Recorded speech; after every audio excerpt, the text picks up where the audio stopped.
Assalamualaikum warahmatullahi wabarakatuh. Waalaikumsalam warahmatullahi wabarakatuh. Apa kabarnya ibu-ibu? Sehat, semangat, bahagia. Oke, terima kasih ibu-ibu. Baik, kita akan melanjutkan materi kita pada pertemuan bulan lalu. Sebelum saya melanjutkan materi hari ini, saya ingin mau tanya dulu. Ada yang ingat nggak materi bulan lalu kita belajar tentang apa? Oh iya, ada lagi? Ada. Nggak apa-apa. Baik, ibu-ibu, bulan lalu kita telah mempelajari tentang kesehatan dan gizi, kebersihan dan layanan kepada masyarakat. Nah, baik, pada hari ini kita mau lanjut tentang modul pola pengasuhan anak. Udah punya anak semua? Udah. Oke, baik, sebelumnya sudah tahu apa yang dimaksud dengan anak itu, apa sih pengertiannya? Anak itu pemberian dari Yang Maha Kuasa. Anak itu pemberian dari Yang Maha Kuasa, benar sekali. Ada lagi anak itu? Apa ini? Anak itu apa? Titipan yang harus kita jaga.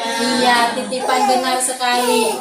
Oke, jadi pengertian hak anak ada sudah diatur dalam Undang-Undang Nomor 35 Tahun 2014. Boleh dibacakan Ibu Ica? Ini. Anak adalah seorang yang belum berusia 18 tahun, termasuk yang masih dalam kandungan. Nah, itu dia. Jadi ibu-ibu, yang dimaksud dengan anak itu dia yang belum berusia 18 tahun, termasuk yang dalam kandungan kita. Itu disebut dengan anak. Jadi dari sejak kandungan itu anak itu sudah punya hak. Oke. Kemudian kita hari ini akan berbicara tentang hak anak. Oke, tentang hak anak. Kita akan coba bermain kartu gambar. Tapi kartu gambarnya ketinggalan saya buat. Jadi saya tunjukkan saja ya videonya tentang hak anak. Ini nggak apa-apa, bebas dijawab saja sepengetahuan ibu-ibu. Jadi Bu, di sini kalau anak dihargai pendapatnya di keluarga itu termasuk hak apa? Hak hidup boleh ya. Nanti saya akan jelaskan. Anak mendapatkan mentoring periode ketika anak berada di pengasuhan alternatif. Hak. Oke. Kemudian lagi ada ini. Hak menikmati status kesehatan tertinggi, berarti hak kesehatan. Oke. Kemudian hak untuk berkreasi, hak untuk usaha, berarti hak apa? Hak untuk kesehatan, hak hidupnya, hak atas pendidikan, hak untuk pendidikan. Oke, itu materi kita hari ini tentang ini namanya. Kita mau belajar ya, Nak? Oke, ya, nggak apa-apa, duduk. Nah, setelah kita pelajari tadi, saya mau Ibu Enda bacakan dulu apa sih yang sebenarnya dikatakan dengan hak anak. Ya nggak apa-apa, Bu, biarin aja anaknya dulu. Apa ini hak hidup? Hak anak? Hak anak adalah yang melekat pada martabat manusia sebagai insan ciptaan Tuhan yang Maha Esa. Sifatnya tidak boleh dilanggar oleh siapapun dan yang seolah-olah merupakan suatu holy area. Iya, hak anak itu adalah hak yang melekat pada martabat manusia sebagai insan ciptaan Tuhan yang Maha Esa. Jadi yang namanya hak ini sudah melekat di dalam diri anak kita. Kemudian ini hak ini sudah dikasih oleh Tuhan yang Maha Esa. Jadi kita nggak bisa kita cabut hak anak itu. Kalau kita langgar hak anak itu, maka kalau kita nggak penuhi hak anak itu, hak hidupnya, kemudian hak hidup itu misalnya gini, dia dari lahir kita kasih ASI, itu hak anak Bu. Kita kasih ASI eksklusif, kemudian kita kasih MPASI, makanan, itu termasuk hak hidup. Itu nggak boleh kita langgar. Kalau kita tidak penuhi, berarti kita telah melakukan pelanggaran hak terhadap anak. Dia bisa nuntut itu ke kita ibu-ibu. Jangan ketawa loh. Ini benar loh ibu-ibu.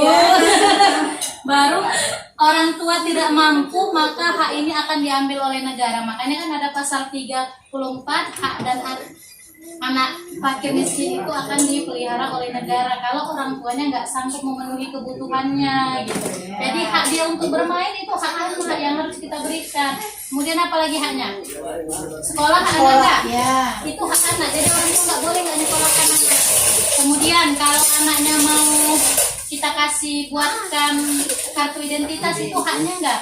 Iya. Iya. Jadi kita harus memenuhi hak anak kita. Jangan haknya nggak dikasih Bu. Contohnya kita lantarkan itu tidak boleh. Ya, jadi itu yang dimaksud dengan hak anak. Di sini. Nah, ini ada dibagi 5 klaster hak anak. Kita akan lihat 5 klaster itu ada 31 yang hak anak yang ibu-ibu harus ketahui di sini. Yang pertama, bermain, itu hak anak. Jangan kita larang anak kita bermain, suruh kerja sampai 3-4 jam, tidak. Sampai lebih dari 6 jam, tidak boleh. Kalau 3 jam, itu pun dengan keinginan sendiri, itu boleh. Kemudian berikutnya apa? Hak apa ini, Ibu Ica? Berkreasi. Iya, berkreasi itu hak juga Bu. Jangan anaknya nggak diajak rekreasi, perlu. Walaupun rekreasinya ya dengan keluarga aja, itu hak dia. Selanjutnya, berpartisipasi, berhubungan dengan orang tua bila terpisahkan. Kalau ada orang yang terpisah dengan orang tuanya, haknya untuk dipertemukan, nggak boleh dilarang-larang. Kemudian bebas beribadah sesuai agamanya. Iya, itu haknya juga, hak rohaninya. Bebas berkumpul, Iya. bebas Berserikat.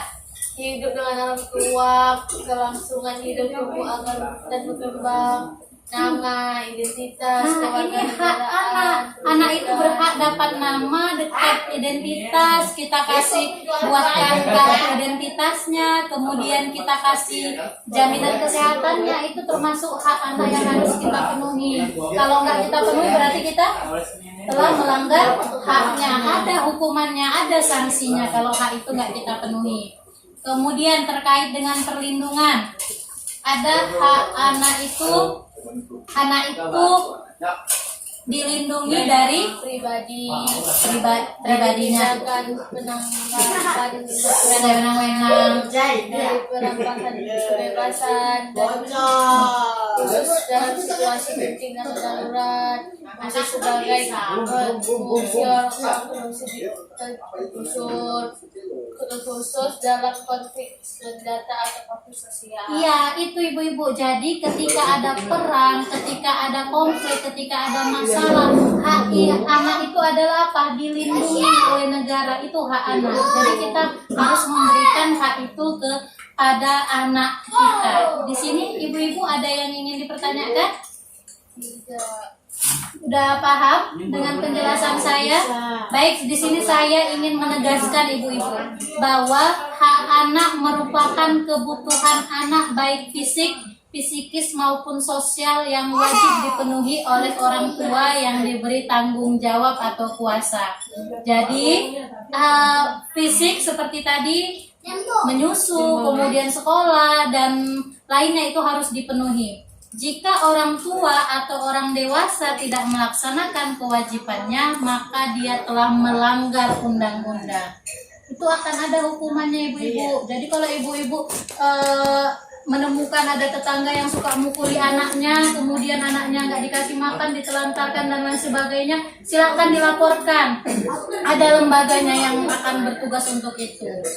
Kemudian, namun jika orang tua tidak mampu memenuhi dan melindungi hak anak, maka negara wajib mengambil ahli tugas tersebut, misalnya di panti sosial. Jadi kalau memang tidak ada biaya untuk mengurus dan biaya untuk ini, ya dia itu negara boleh mengambilnya. Jadi jangan marah kalau anak telantar itu dipelihara oleh negara, karena itu merupakan haknya. Itu pertemuan kita hari ini ibu-ibu. Jadi ibu udah punya anak semua kan? Ya.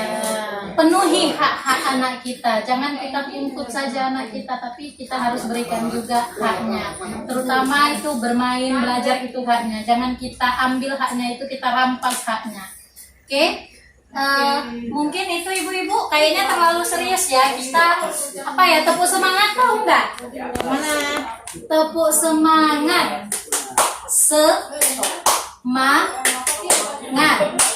Semangat gitu ya. Oke ya, kita coba ya. 1, 2, 3. Tepuk semangat. Semangat.